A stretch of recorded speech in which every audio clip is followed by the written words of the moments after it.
to the 50th season of David Lee Madison's The End of the Night.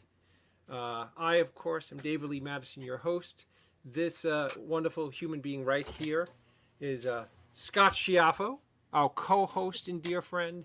And the gentleman below us is the grand poobah, the man behind everything Indie Escape Network, and the third amigo of this train of hell, Mr. Joe Ridgely. How are you guys doing? I was waiting for Scott to go. Scott, you're the guy on top, not me, man. All righty. I'm having lighting issues, man. I'm great. How are you guys? Well, it's not a big deal. Not a big deal. I mean, I look like the Blair Witch, so. Well, I think we threw Scott off because we usually bring Scott in. Yeah, that's true. I was I was messing with my lighting, and then I'm on. All right, say no more. He was there, like, picking his nose and doing all that stuff that he usually does in the first 10 or 15 minutes of the show. See? I mean, how dude. Rusty really? And dusty am I? Yeah, it's been a while. Do you realize it's been over a year? I know, and just think how thankful our audience is if they don't have to look at us schmucks. So, David, yes. How the hell have you been? What's been going on with you? You know what, Joe? The last year has been incredibly hectic. Right, a couple weeks before we took our hiatus, I released Full Moon Fever theatrically, and Scott and I went out on the road, and we went to a bunch of movie houses and met tons of people and had a great time. We had a big screening out at Kevin's Theater, which is the Smod Castle. Smod Castle, that's amazing. And some great folks came out. The director Troy Burbank came out, and Michael Dougherty was there, and Ernie O'Donnell was there, and we just had a great time. Somebody's asking me if I went to the Black Bear Film Festival, which is a festival up here in Pennsylvania. And no, Scott, I wouldn't be caught dead at the Black Bear Film Festival. So, nope, I was not there.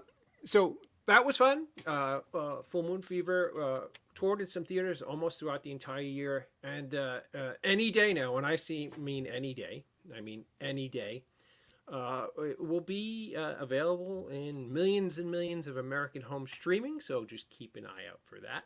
So that was but you know, I thought we were friends, man. What happened? Still haven't received that screener yet. Oh, there you go. It's so funny because for the theater I had to make DCPs, which are like discs, not like discs at all. They're like hard drives. And then I had to give it to a distributor. I literally had to send them a hard drive. I never made any kind of like media that anybody like personally could have, or DVD or Blu-ray. But I will by Tuesday evening, I will make sure that you have a copy of Full Moon Fever to watch. This way, you could come on maybe this show in the future, or the shows that you guys are doing on a network, and make fun of me like everybody else. So you don't want to feel left out. Ken, how are you? It's good to see you. It's been a while. Hope everything is well. Oh, great film director Troy Burbank is on here. He has a great movie coming out. Make sure you check out Troy's movie. It was one of the better indie films I've seen in a very long time. The incredibly talented Matt Staley, a great director, is on. Hi, Matt. I hope you are well. Wasn't he involved in your new flick one way somehow? Oh, was he in Full Moon Fever? Matt? Matt. Yeah. Oh yeah, Matt gets Matt's actually like in the first 10 minutes of the movie, and is the first victim of a werewolf in a very, very brutal and nasty fashion. So if you don't like Matt, make sure you watch the movie, because Dave's low and I'm high. Okay. Dave is low and I'm high. Oh, do I sound low to you, Joe, or do I just need to get closer? Not at all. Oh, Jeffrey Wiseman. Spoiler. It's a spoiler. I'm sorry. Matt lives, actually. He lives and becomes a missionary and saves children in Santa Fe. And Jeff's going to be in Back to the Future 4. Yes. Jeff, you're awesome. Thank you for watching tonight. You're just yes, definitely. Thank you, Jeff. And okay. What? I sound like my balls haven't high pitchy. Really? Huh. My ears. Do I sound that way to you? Well, you've always sounded like Mickey Mouse on helium to me, so I don't. Well, damn. No, I'm just kidding. You sound absolutely fine. So yes, that kind of full moon fever stuff happened. On a personal note, which I'm like the most proud of, my daughter graduated since we last had our show. She graduated her university in only 3 years. Nice. And what also makes that awesome, she was named the valedictorian of the university. And she's the first student in 114 years of that university's existence to win the valedictorian award with graduating with only 3 years. She did a perfect 4.0. And thank you, Luciana. I hope you're well. I hope you're getting psyched for the Halloween season and all that jazz. And so that was something that was really cool that happened. I also, Joe, I went to, Mr. Shane. Shane's a great restaurant. Mr. Shane's a great restaurant in Matamoros, Pennsylvania. It's my dear friend Shane who owns the place, and one of the best restaurants in almost all of the Northeast, and was very kind enough. I just did an art house picture with none other than Brian O'Halloran, and written by Lisa Alex, who worked on Comedy Central for years, was on this show. We got to shoot it at his lovely establishment, and I can't wait for that movie to come out because it's really, really cool stuff. We also, over the course of the year, hi Libby, I hope you are well. Over the course of the year, I took a trip across the country, Joe. Drove 7,000 miles, went all over the place. I got to go to the mountain that Captain Kirk fought the Gorn on in California. I saw that. I put on my Captain Kirk on shirt. I picked up the biggest boulder that this old decrepit body could, and was like throwing it at tourist. It was horrible. And then the most frightening thing of all happened. I was in LA, and I was doing, of course I had to go to the Margaret Herrick Library and cry again because they have Mr. Hush there in the core collection. But this time I got to take pictures without mask on, which was really cool. And but the most horrifying thing of the last 10 years happened while I was in Los Angeles, Joe. I ran into Tiffany Shepis. No, all kidding aside, Tiffany and I had a lovely dinner. Her husband Sean was there, my beautiful wife, and my daughter, and we had such a great time. And I'm super proud of Tiff. We all know that she got that wonderful part in Star Trek Picard. I think the show came on after our last episode. No, it didn't. It was during the strike. We couldn't talk to anybody. Right. And that season 3, and her husband Sean wrote like the best episodes of that season, which was fantastic. And they told me back when I saw them when we were traveling, Sean shared with me that he is going to be one of the writers of the new Creature from the Black Lagoon movie. So, congratulations! How cool is that? That was absolutely fantastic. I was super thrilled. So do you know where that falls into with the whole new Dark Universal Universe thing? I have no idea. All I know is that it's the same guy who produced this another dear friend of the show. The new Salem's Lot came out with William Sadler as the sheriff, and it was great to see Bill in that movie. And, it was the best part of the movie. Oh, absolutely. And if you watch that movie, there's a little Easter egg for the upcoming Creature from the Black Lagoon. In the opening credits, there's a drawing of the Creature from the Black Lagoon. So that was pretty epic. JW saying Dark Universe doesn't exist. And he also said, hello, look who has returned. Welcome back, friends. Hey, JW, I hope you're well. Mr. Shane has steaks at the best. Yeah, and Scott, I love his steaks. But I'm old school, and one of my favorite things in the world are pot pies. And Mr. Shane's, he makes the best homemade pot pies. I wish Mr. Hush would play at the Black Bear Film Festival. Well, so do they, but they're involved with stuff that I would never ever want to be associated with. Yes, her hubby writer did. Yes, that's right. Yeah. I think Jeff's talking about Sean writing. Another thing, the impact that this show has had on pop culture is absolutely astonishing. I'm not gonna, I'm not gonna say there's any connection to this, but I mean, I think people could connect the dots. We had the great David Howard Thornton on The Terrifier, and on the same show, I think it was a Christmas show, if I'm not mistaken, or the Halloween show. He's been on the network, I think, a record 10 times. Yeah, and we had our very first guest on my show, Daniel Roebuck, on the show together. And all of a sudden, Daniel Roebuck plays Santa Claus. It's Santa Claus. Yeah, so that was absolutely fantastic. Congratulations to everybody involved with Terrifier. Have you had the opportunity to see it yet? I have not. Okay. I'm not, believe it or not, I'm not. I love David. I love Daniel. And I will see Terrifier 4. But I'm not a extremely big fan of super gory movies. But I can't wait to support those guys and everybody. I mean, don't listen to me. I'm a schmuck. Go out. Everybody has gone out and seen it, so it really doesn't matter.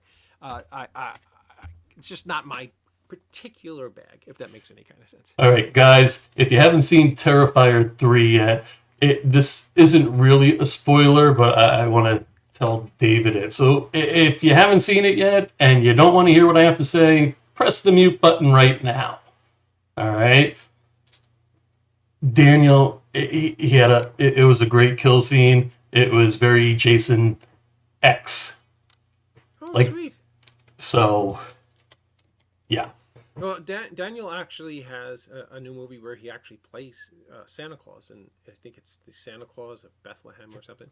Another cool thing that's happened in the last year, Joe, is that I am now in charge of programming at the Pocono Cinema, which is an enormous movie theater that has multi-screens out here. So if you are a filmmaker or have an idea for any kind of event, reach out to me personally directly on my IM, and I'm looking to do event screenings. If you have a movie and you want to bring your stars out, we have an enormous theater with an enormous screen with the best projection. We're located right by East Stroudsburg University, so there's always people around, right in the heart of beautiful Stroudsburg, Pennsylvania. If you want to have a big movie premiere, reach out to me. So that means you get to pick and choose what movies they're going to play? Yeah, and mostly like the big events. We just had a event out there where we had, it was called a Weekend of Horror. And on Friday night, we showed Friday the 13th, and we had some of the guys from Friday the 13th come out live to sign autographs. And then on Saturday, we had a vampire night where we showed Fright Night, The Lost Boys, and Near Dark all on this giant screen. It was like literally, it was like horror orgasm. It was fantastic. And I saw that. We had vendors, and my friend Emmett came out and provided some of the coolest horror swag you can imagine. And then on Sunday, we had Werewolf Day, and we had Silver Bullet, American Werewolf in London, and The Howling.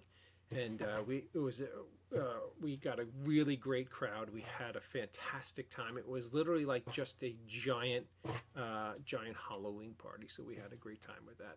So again, if you have any ideas, or if you want to have your film screened, we could have a big event screening. You could have your stars out. You could have a signing. We have a cafe inside where you could purchase snacks and goodies and coffee and all that jazz that those cafes have. It's just really a really cool place. So come out. And this applies to indie artists? They can do this? Indie artists. Just reach out to me, and I'll let you know what's required to actually show the movie at the theater. And I'm an indie artist. I have been known to support some indie artists in the past. And if you want to have your movie, and then one of the beautiful things is that when your movie plays at our theater, we actually send it into box office. So if you make, $500, people show up, you might Nice. be in the top, 100 movies that week. So it's always really cool if you're an up and coming Uh, filmmaker. indie artists, especially if it's like a horror movie in, I don't know, January or February, you could be the #1 horror movie in the nation. Yeah, actually, well, I don't know if you could do that in one theater, Oh. but you could definitely do. You could, Well, if there's no horror movies playing that week, absolutely. oh yeah, it could be the #1 horror movie. Yeah, yeah. Yes. Yeah. Yes. So that's really cool.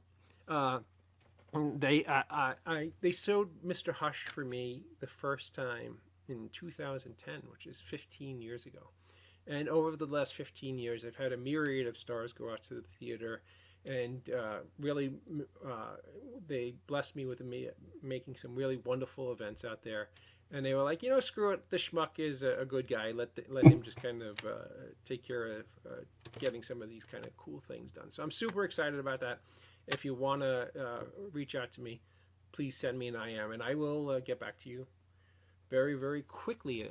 Wow, it's 10:17. I'm talking like we haven't had a show in a year. Yes, so that's it. I look for Full Moon Fever on streaming services soon. Grunkle Scott, our wonderful co-host, is going to be coming on in a moment because he has some super exciting shit going on too. But Joe, without further ado, I know you have a big network announcement. Would you like to take it over for a moment? Well, I would, but I would like Scott involved as well if we could. Okay, so without further ado, ladies and gentlemen, your favorite Grunkle, the man, the myth, the legend, Grunkle Scott Schiaffo. Hey! Scott, this is awesome. As you get a little bit older, you're turning into a cross between George Harrison and Lance Henriksen from The Quick and the Dead. You literally look exactly like that dude he played in The Quick and the Dead. I see the Lance Hendrickson, definitely. You know that character where he was a playing card guy? Quick and the Dead? Yeah, The Quick and the Dead. It was a Sam Raimi Western with Oh, Gene yeah, Hackman and Sharon Stone. So how I've are seen you, my it. good- It's phenomenal. I'm good. How are you guys? It's nice to see everybody, man. It's been a while. Excellent. So, Mr. Schiaffo, Yes. Mr. Ridgely has a new host coming on the Indie Escape Network. Is there any technical issues that I need to know of, Joe, before I... No, we're good. All right. A new host coming on. It's Thursday nights. And let's, as one of the flagship shows of the network, let's welcome with open arms next gentleman. Joe, why don't you introduce everybody to this?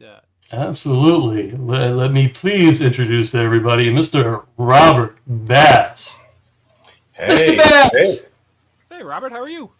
I'm excellent. Can you hear me? Yeah. I'm more concerned about the person behind you. Don't worry about that. That's a survivor from a Diddy party. Keep it moving. Nice. I think it's actually Beyonce with a permanent wave. I will neither confirm nor deny. It's so funny. We should call this the old facial hair network because we were kind of. Well, I don't think we should do that in front of Joe. He feels a certain type of way because mine is better than his. But I mean, And Joe also has about a gallon of Just for Men in that and going on. Why don't you just come? I changed to the shampoo that is supposed to gradually go in. Come on. Just go natural, Joe. It's okay. It's not like any women are looking at you anymore. I did, but it was transparent. Oh. And so, yeah, my wife got on me about it. Well, Joe and That Robert, kinda happens. why don't you guys tell us a little bit about what you guys have cooking on the new show? You see, I kind of want to put Robert on the spot because he's really no stranger to the scene. He's done stand-up for a long time. He's done shows before, and now he's going to have his own show on the Indie Escape Network, World Class Clown with Robert Bass, starting Thursday, November 7th at 10 p.m. Eastern.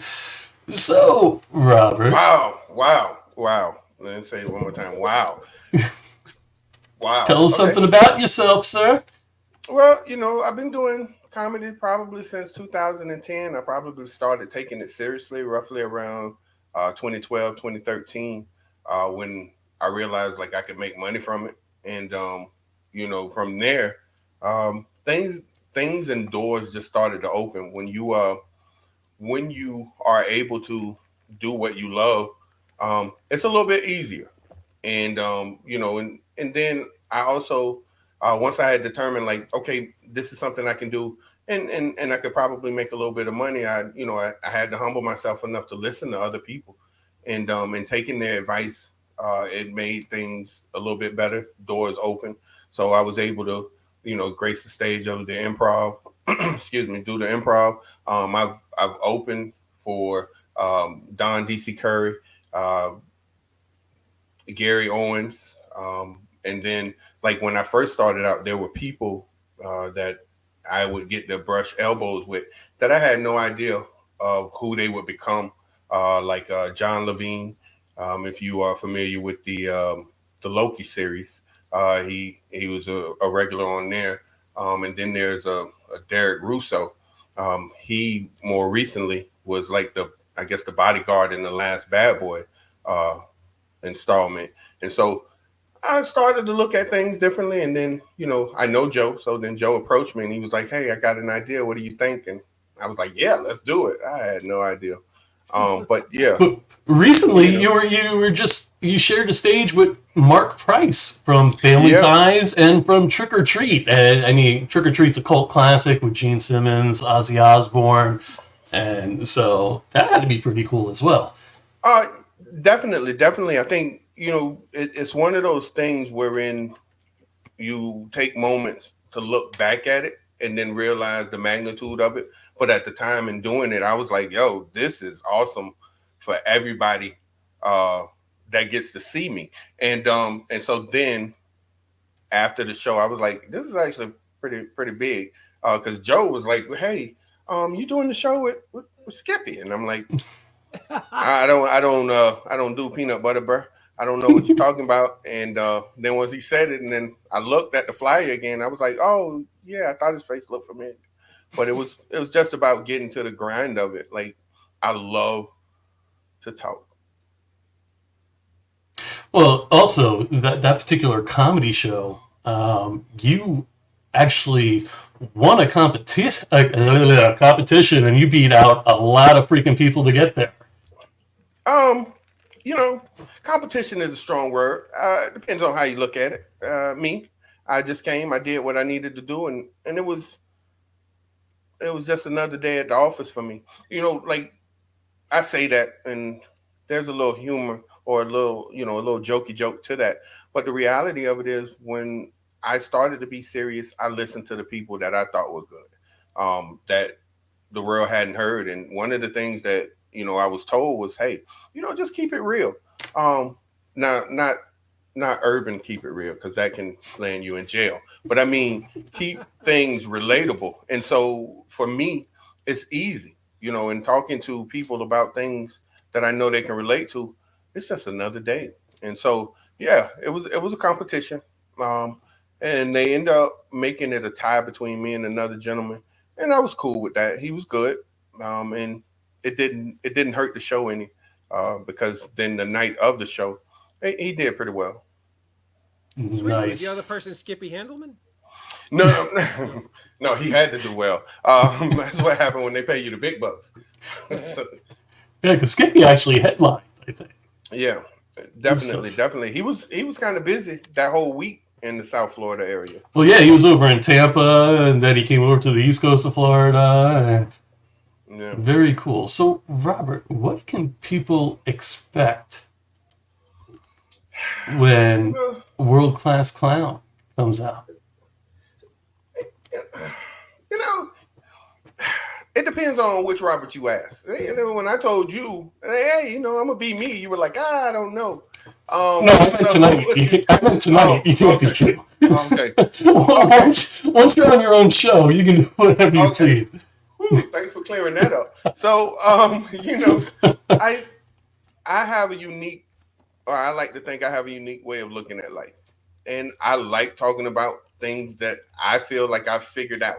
Um, I'm at a point in my life where the journey is kind of sweet, and I can reflect on things that I've been through. So I'm gonna just give you me, who I am every day, and just my point of view. I don't plan to be controversial. I'm not the type of person that's going to try to beat you over the head with my ideas, but I'm going to tell you my ideas, and we can talk about it and hopefully joke about it, and that's it. Not only that, then I'm also going to incorporate some of my other friends that also do comedy, and so bring them on and have them to tell their stories, and we can talk about things that we've shared together. So we got some shout outs here. Mr. Bass. We got J. Yeah. Well, welcome, Robert. Right? Thank you. I appreciate it. So we're going to wrap this up in a second, Robert. Do you have any last words, sir? No, just stay tuned. I plan to bring a great show, and Joe, I'm thankful for the opportunity. Absolutely, ladies and gentlemen. Again, it'll be the Indie Escape Network presents World Class. Joe. No, I was looking at that picture. I probably should not have gave you that picture because it looks like I'm upset. I'm not really upset. I was, at that point in time, I was talking about how sometimes you can't take like advice from people, or you have to watch the advice that you get from certain people. Like I heard 2 employees talking about you miss every shot you don't take. And the only problem with that was we was talking about a cook from a Waffle House. Like it's certain things you just can't do. So it is what it is. Wait a minute. Are you wearing the same hoodie? Hey man, you did not give me a budget for a stylist yet, so you damn right I'm wearing the same hoodie. It was either that or my nipples, and nobody wanted to see that. So hey Robert, JW is asking, what is your favorite movie of all time? Forrest Gump. Forrest Gump. Okay, sweet. Yeah. Really? Yeah, man. Yeah. Well, see, Robert and I have talked a lot, and he has a love for Hallmark Christmas movies. No. Oh, well, no, I do. But my for favorite Hallmark Christmas movies. But my favorite movie of all time is Forrest Gump. It has to be. That's the greatest, because with his innocence, he went through the world like none of it really bothered him. I hate Jenny, but I love Forrest. And director, writer, actor Jason McTernan, welcome to the Funhouse, sir. What's up, Jay? Thank you. I appreciate it. All right, I'm kicking you out now. Well, welcome to the network, Robert. I hope nothing but the best for your show. You're an awesome guy, and I can't wait to watch it. Is it this Thursday? No. November 7th. See, I can't even. I had it, but. Oh, there you go. Thursday, November 7th at 10 p.m. Eastern. Make sure you check out World Class Clown with Robert Bass. Yeah. Thank you, sir. I had to squeeze in that little bit of black moment. Yeah. Okay, we're done. Fair enough. Wait, does that mean I can do a black moment?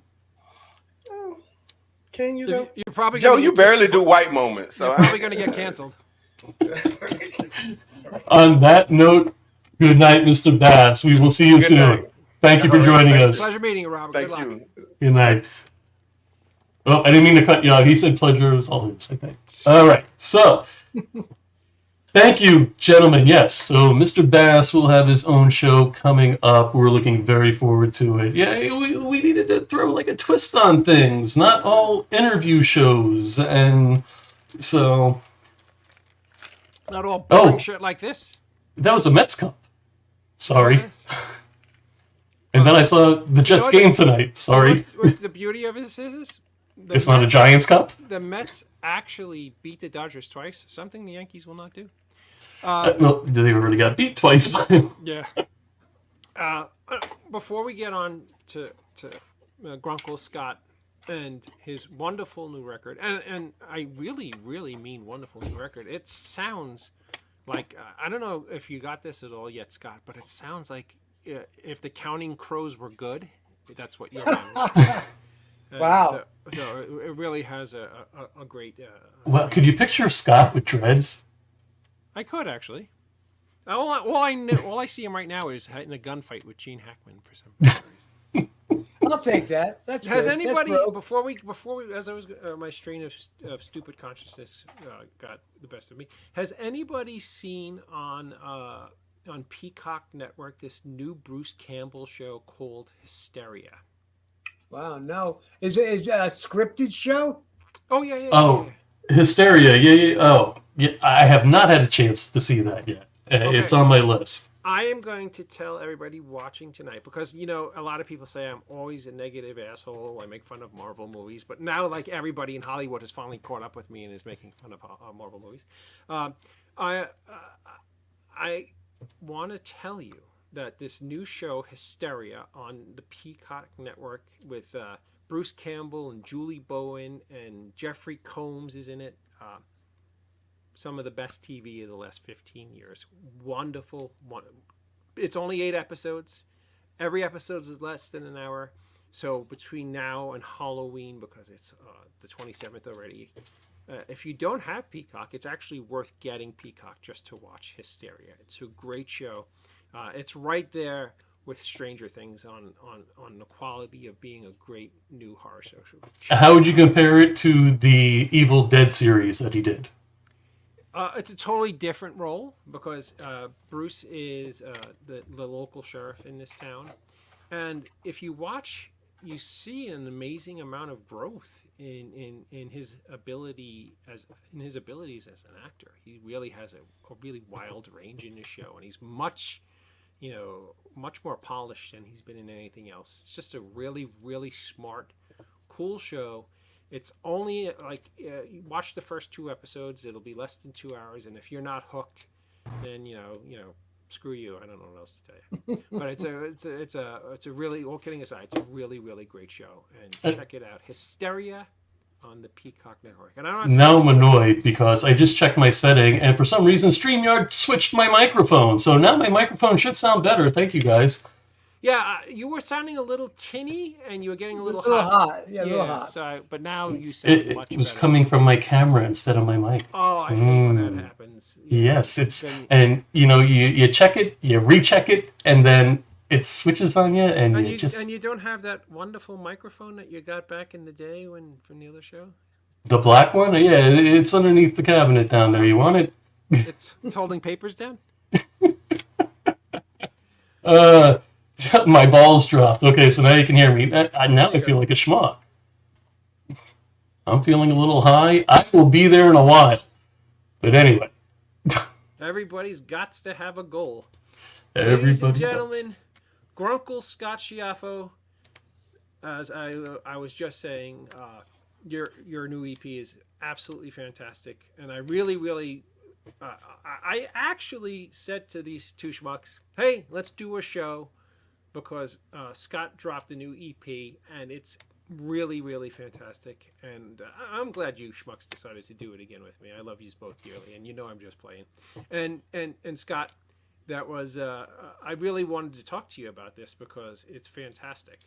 And just tell me a little bit about how this all came together. Well, it's I wish I could say that it's not a long story, so I'll try to keep it as brief as I can. And I want to thank you. We have a half hour to kill, so make it as long as you want. Okay.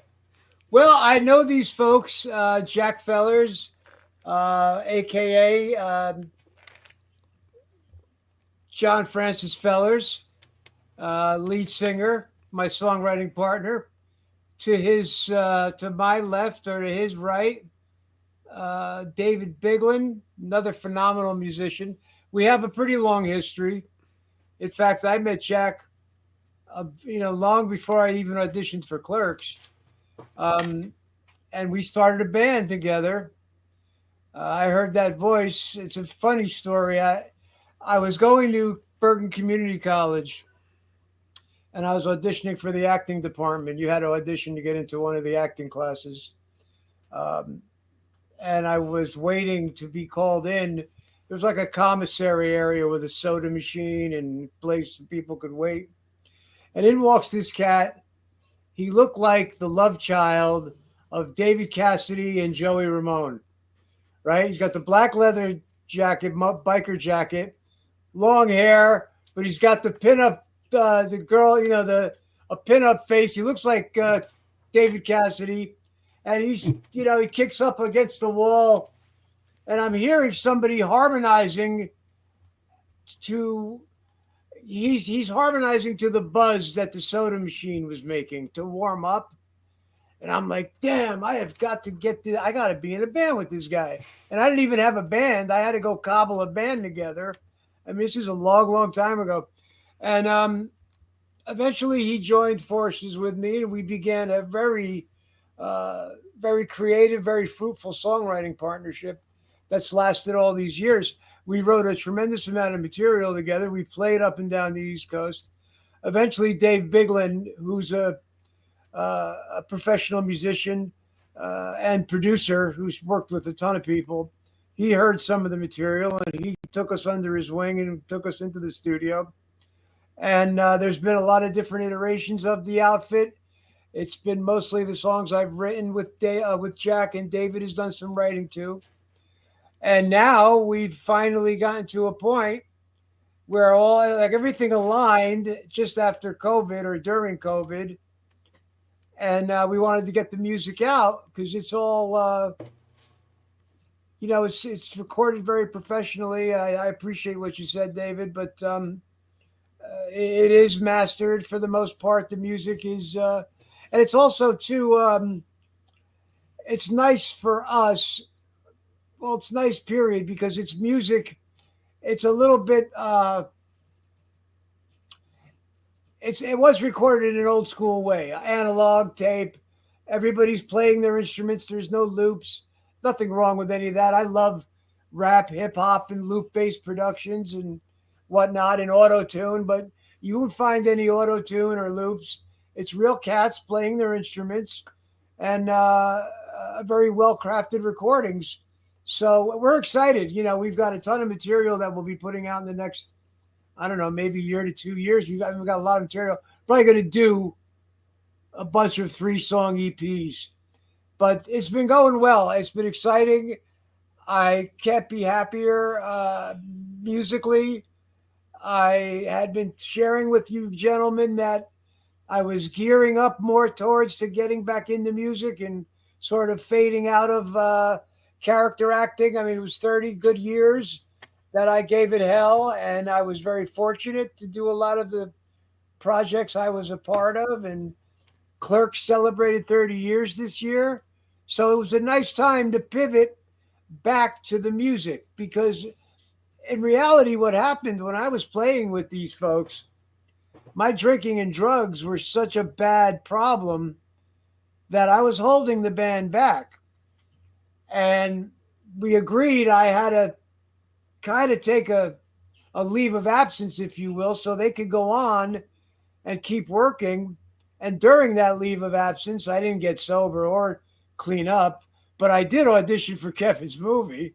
And then all of a sudden, a year later, Clerks is this thing. So I really pivoted into acting. It was never planned. I mean, I had always acted as a younger guy, and I loved film, but I was all about the music. But then on a hiatus from the music, I auditioned for Kevin, and then the rest of that is history, as they say. So it's been a very weird 30-year trip. And those guys are a big part of that whole story in a weird way. If I don't take a hiatus from that band, I'm not the Chuli's Gum guy. So it's a weird turn of events. But now that we're back together and we're putting the music out, it's like the greatest thing. I haven't been this happy in I don't know how long. I mean, I'm a very blessed man. Dave, you know me well.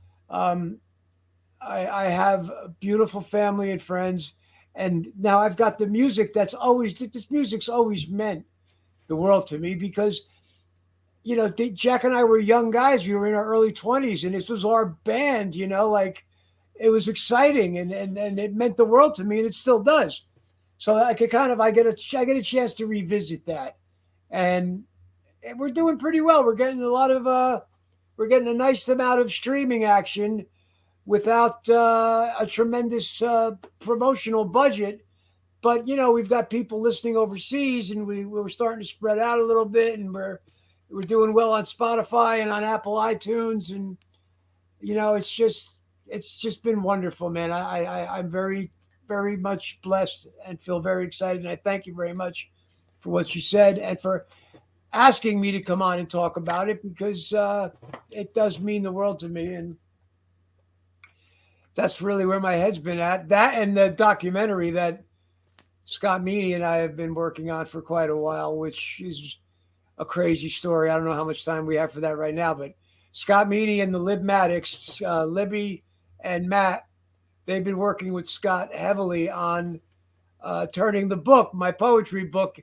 We were going to do a live show with it, and that morphed into a documentary. And it's really going well, and it's really exciting. And I'm staying out of the mix as much as possible because, it's based on the writing in the book, based on my foibles. Let them take it and do what they feel they can. And these guys are working like demons. They're amazing. The Libmatics and Art of Scott Meany together are a really potent mix. And so I've been really busy and excited with all of this stuff. And as David, as you know, this last year or two of my life, I've been much more dedicated to my family. I'm needed here very much. So I'm of service to my family, but I could do that and the music, because the music is just a few hours a day on the computer doing my little distribution and promotion and getting it out and whatnot. So it doesn't require a lot. I'm hoping we're eventually going to play some shows and build up to a full-length LP. And well, by the way, in case you missed the first half of the show, I'm now in charge of a theater that has an enormous stage. So anytime you guys want to come out and play out, and actually, how about you guys do a co-headlining night with William Sadler, and he plays his new album on the studio. Oh, he's really a wonderful musician, William. That would be an amazing show. I'm going to reach out to William tonight when this show's over, and see if we can make this happen. Have a Francis Fell, William Sadler double bill at the Pocono Cinema for a night of wonderful music. I have to temper that with a little bit because the Francis Fell geographically is also spread out right now. So for us to actually play together is also another hurdle. But that's going to be in the future, but that's not going to happen anytime soon. So I appreciate what you're saying and what you want to do, but that might be a little bit more down the road for us. Listen, I'm an idea man, and I always have bad ones, so just don't. That wasn't a bad idea at all. I appreciate it. But hey, when Bill was on at the kitchen table, what was the album at the kitchen table? Candy Bars or something? I don't really remember. I thought it was at the kitchen table. I think it might have just been called At the Kitchen Table. Yeah, kitchen table sessions or something. Yes, that sounds. And he was playing live. That was freaking amazing. Yeah. I want to hit some comments if I could real fast. We got Gabe. Hello, gentlemen. Gabe, sorry I'm late. brother. This is for Mr. Schiaffo, Luciana saying fabulous, and Gabe saying excited for you, Scott. And never give up on music, Scott. I've been playing piano for over 29 years, and I will never give up no matter how good or bad I feel. Gabe, you look younger than 29 years old, so... Gabe, I heard and saw you playing, and it was mind-blowing. I know he's a phenomenal musician. And what else? We got sobriety needs to be constantly celebrated. The kitchen tapes. Thank you, Ken. The kitchen tapes. Thank you, sir. All right, we were all kind of close. So Scott, you're literally kind of like doing the Tom Petty thing. You're going back to Mudcrutch, and going for. And all kidding aside, if by any chance Full Moon Fever is the last time you do anything in front of the camera, I was completely honored to have you in that movie. And as you know, some people that we dearly respect say it's one of your better performances. So you're really going out with a killer one there. You were absolutely fit. You stole the movie as far as I was concerned. So thank you. And I am excited that I got to work on that with you, as I am sort of now. Listen, man, like the acting world is going to be fine without the likes of Scott Schiaffo, but I'm not saying I'm throwing it in completely, because who knows? I don't want to roll that way. There's no reason to be that. But I am really pulling way back from that because I'm just seeing, first of all, music makes me so happy, and playing my guitar makes me so happy. Far happier than I ever had been. With acting, I always felt I was chasing something that I was never going to catch. Mm. And it wasn't a horrible feeling per se, but I feel with the music, music is its own reward. And it's really kind of hard to articulate, but at the age I am and the type of things I've seen come across the table the last few years, I would never say no to something that's interesting and maybe something I haven't tried before as an actor. But I feel like I no longer have that burning, the real burning desire that I have something to say as an actor or as an artist.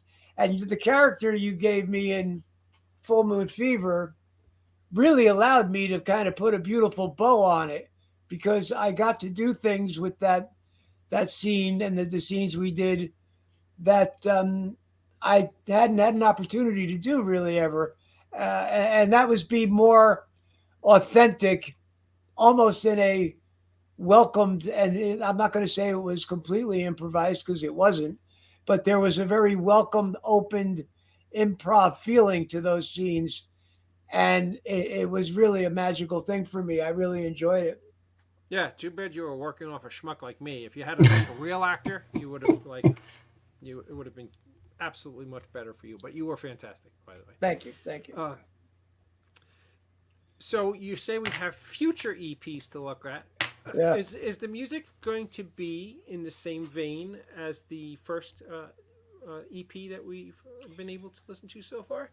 Yeah, the first EP is sort of it's self-titled EP, and the way we curated the songs, because we have a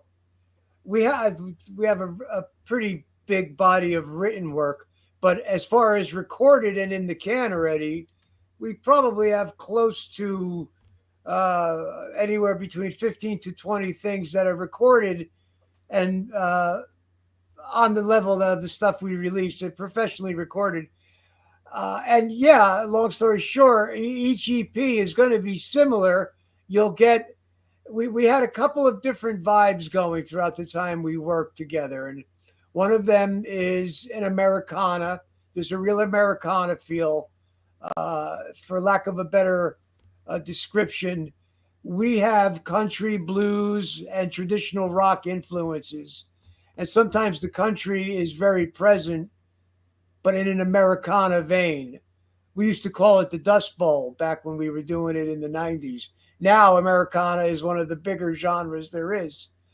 But, sometimes it's psychedelic rock, sometimes it's straight ahead classic. So there's a lot of styles that we kind of play in, but they will all sound pretty similar to, within reason, to this first EP, because these songs were chosen to represent a few different colors of the band. And it's not, I call it a band because it always was a band to me, but it's sort of ambiguous. Francis Fell is both a band and a person and an idea. And it's just been so wonderful for me to get re-immersed in this again these last couple of years. I can't tell you how, just genuinely from a personal standpoint, how much happier I am as an artist, or I feel so much more authentic as a guitar player. With acting, it's not that it's a grind. It's not like I was out there killing it night and day, but I got so deeply into a mindset about character acting and approaching it, and you get so involved in self-promotion. Now with the music, I find it almost a challenge to come out and talk about it, because you kind of really want to let the music do the talking, and I want to keep me out of it as much as I can. The takeaway in our music is the music and that amazing voice. Jack has a voice. I was smitten by his voice 40 years ago, and he's only gotten better. He's a voice that sounds like you've heard him before, but yet it's completely original. Mm-hmm. Like it's been there forever, but it's new to everybody. So, it's been exciting, very exciting. And I do appreciate you guys reaching out and asking me to come on and talk about it. Well, I Were don't you, recall. Oh, I'm sorry, David. Go ahead. No, go ahead, Joe. I don't recall if it was mentioned. Where'd the name derive from? Well, it's based on a person, John Francis Fellers is Jack. He's the singer and my co-writing and my partner in the writing. So Francis Fell is like a play on his real name, but yet Francis Fell is also, it could be considered like Francis Fell, whatever. But not to be dismissive about it, but we like the ambiguity I like the ambiguity of the name, even though it's not really that ambiguous when you get to the heart of it. And you can see on our website, there's an about page, and it kind of explains the journey. It's been a long journey, but it nicely explains it in a few paragraphs. And we've been very fortunate to have worked with a lot of people who were, of merit, some real pedigree. Dave Biglin has been a professional musician, studio man, producer, 30, 40 years. We got very fortunate that he came in the mix early on. So we got a bunch of. Oh, I just want to stop interrupting David. No worry. Sorry. Just to tell you folks out there what an unbelievably kick-ass rock star Mr. Schiaffo really is. And I'm not, this is like, I do goofy jokes, and this is deadly, I'm being deadly serious. 6 years ago to this very night, in a town that replicated Carson City of 1880, Scott was on stage with none other than Brian O'Halloran from Clerks, Kevin Van Tentenrick from Basket Case, right? Nicholas Brendan from Buffy the Vampire Slayer, and Alan Jax Bowers, who played with Jimmy Buffett, were on drums. Leon bass. Leon, yep, on bass, and it was an old barn, and the street was filled with people. The old Western Street was filled with people as far as the eye could see. And we cranked these old fucking barn doors open, and they make like noise. Scott's right there, like a fucking guitar god, like the guy from what's that show? That the guy was on top of the trailer. Almost Famous. No. That show that all the kids like with Millie Bobby Brown.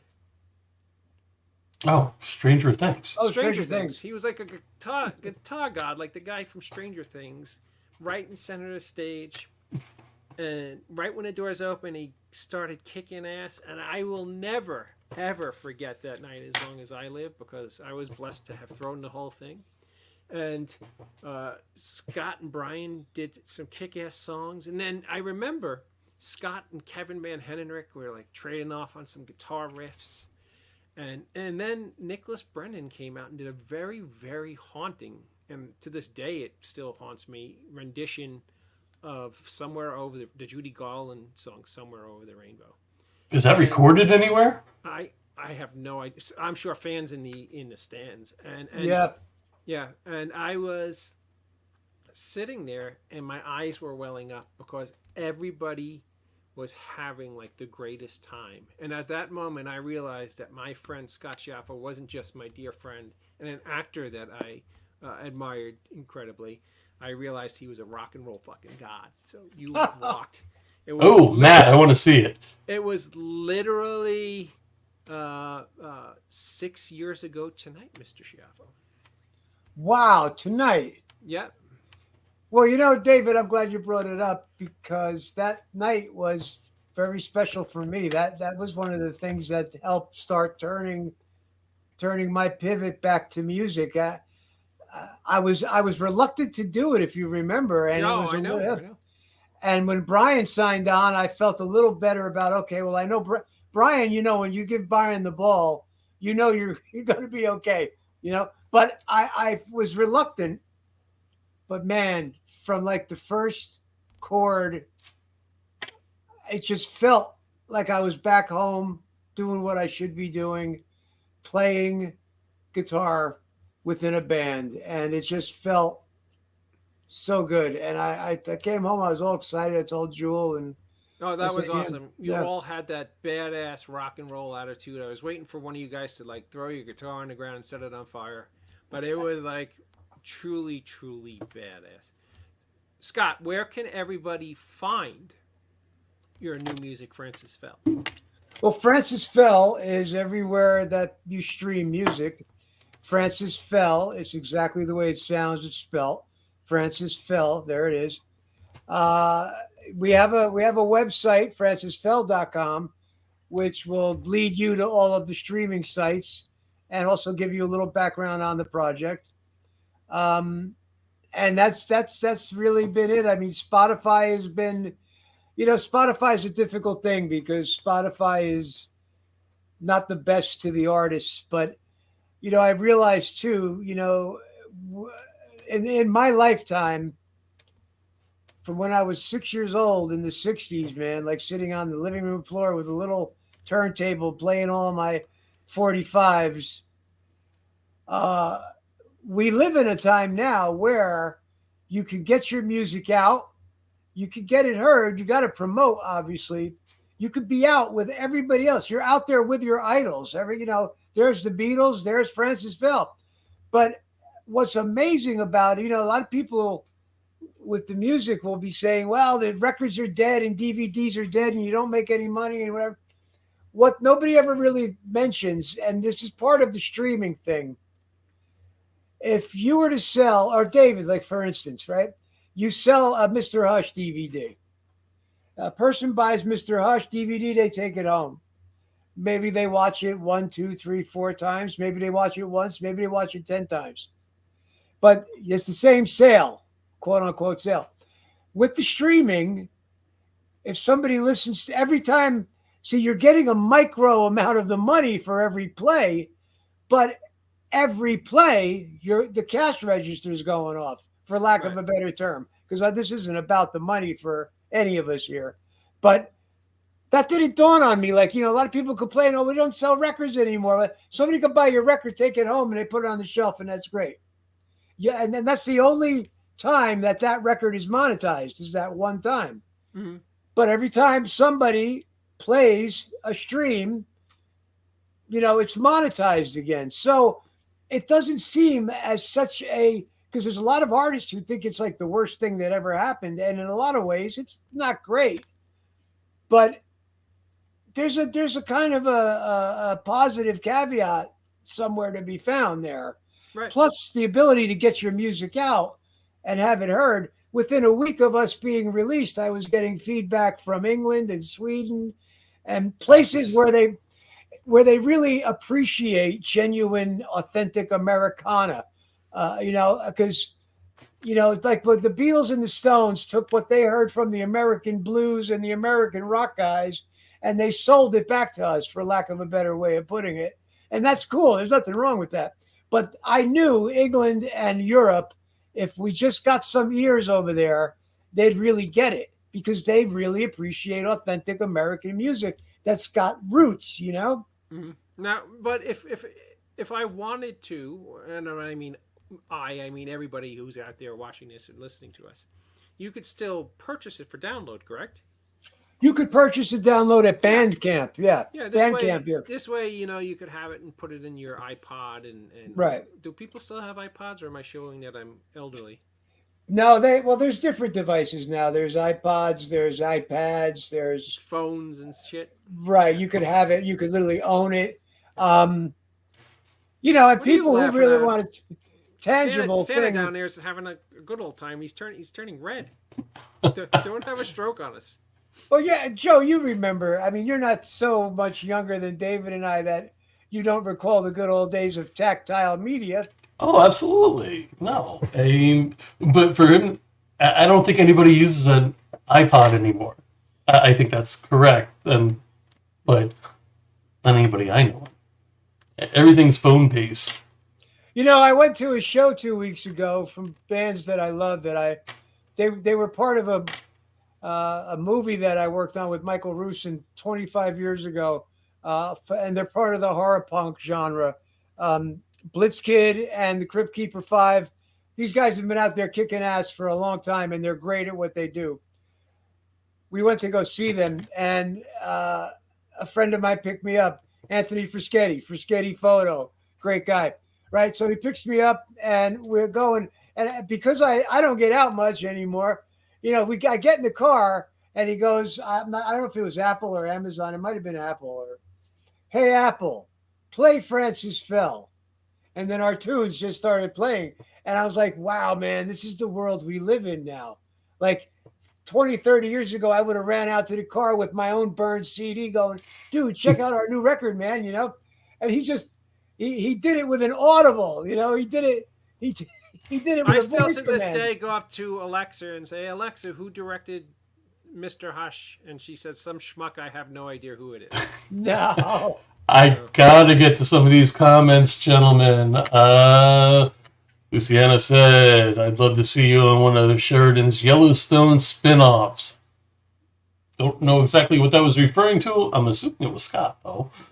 Scott could clearly play a horse. Jesus. Are the recordings from the 90s? I don't know what that was referring to. It was approximately 12 minutes ago. I apologize. JW saying, happy for you, Scott. You sound fulfilled. Eddie Munson was the guitar guy's name in Needful Things. Matt said he has a video of the song he thinks that was played at your festival. Brennan singing. Yeah. Yes. And yeah. Stranger Things, not Needful Things. You got me all Yeah. excited. Luciana knows about the ISRC numbers. Right, there you go. And then Gabe is saying, hell, I grew up with VHS. I remember a time before. Gabe, VHS was dying when you were born. So. God, Well, I remember that. I want to thank you guys for making this happen again. What do you think? We want to do this? Want to do this a couple more times, or are we going to call it a career? No, we can do it a couple more times, but I just want to show some cool pictures. Like, I mean, to me, that's like a cool as hell picture right there. Scott, when was that? Do you remember? Oh my God, it's late '80s, early '90s. Again, there's a place called the House of Music in New Jersey. If you Google it or look it up, or look on Wikipedia, the House of Music is where David worked a lot. David Biglin, who's part of my project, our project. It was a big facility. I mean, it really, big records were produced there. Big records were recorded there. Big records were mastered there and mixed. And I got to meet a few really amazing people while we were recording those sessions. Those pictures you see.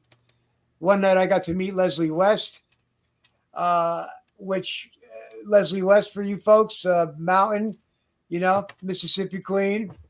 Mississippi Queen. That was an amazing night. But that studio was one of the hotter studios on the East Coast long ago, when people recorded to two-inch tape, which I know is a crazy thing. But all of our records were made mostly with analog equipment. And I think that and I don't know, maybe I'm wrong because I'm so partial, but I don't think that what we put out recently sounds extremely dated. If anything, it sounds retro because you're not hearing loops, auto-tune, or whatever. You're hearing real guys playing instruments, doing their thing. It's like, Dave, I love a lot of the same things you love. Petty, Huey Lewis and the News. These were real bands that required every guy, if every cylinder wasn't firing, then the band wasn't fully on. And it's an exciting way to that's how I grew up. I grew up with that kind of music, Beatles, Stones. But now you guys are doing this all remotely? Well, most of the material right now, I mean, certainly the first half of our existence has been recorded and is in the can. We have probably just as much music that hasn't been recorded yet. But if we were to go into the studio today, there still would not be probably loops and samples and auto-tune. It would be the way old school rock bands made records. Nice. Well, I can honestly say now I worked with Scott when we did the Wandering Wannabes record, which was an album. The Christmas album. Right. I worked with Scott on soundtracks for my movies, and I can wholeheartedly say he is both an unbelievable musician and an unbelievably talented actor. And I'm blessed to call him my friend. So everybody, go out, get Scott's new EP, Francis Fell. You will not be disappointed. It's a great, great record. I'm very, very proud of him, and it's a great bit of music. I also want to thank the gentleman. What was the gentleman who came on earlier? Robert Bass. Robert Bass. Thank you, Robert Bass, for coming on earlier. And I can't wait to see your show on Thursday, November 7th, right here on the Indie Escape Network, World Klass Clown. He's an extraordinarily funny fella, and he will start his program on November 7th right here at 10 p.m. Eastern on the Indie Escape Network. Also, if you get a chance, keep an eye out for Full Moon Fever on streaming platforms. Just check the Full Moon Fever Facebook page. Numerous platforms will be added after the first one is posted. You'll have absolutely no problem finding that movie, I assure you. It's just a matter of when the hell they decide to put it out there. But it will be. There are contractual agreements with some of the biggest hitters in streaming, and we will have the film out very, very shortly. So keep an eye out for that. Joe, what's going on the network? I know JW has a great show. JW on Monday nights with his buddy Rich, Generation Movie. They do an amazing job. And then on Tuesday night, JW again with his other pals, Loud and Nerdy. Check it out. I was thinking, do you guys want to do you want me to reach out to David and Daniel, and maybe we do a little Terrifier show coming up soon? Sure. So that's what I'm going to put a call out to Daniel Roebuck and David Howard Thornton, who both star in the #1 movie in the country right now, Terrifier 3. Make sure you guys go out and check that out in theaters and support great independent cinema that makes major impacts. They literally beat the Joker. Think about that for a minute. That's amazing. So with that being said, I want to thank everybody who's watching tonight. It was my pleasure to be back on. I missed you guys all very, very dearly. And remember, no man is a failure who has friends. Good night, everybody. Oh, wait, I'm supposed to press a button or something. Hold on. I'm getting there. See, it's that rust. I'm telling you, it's the rust.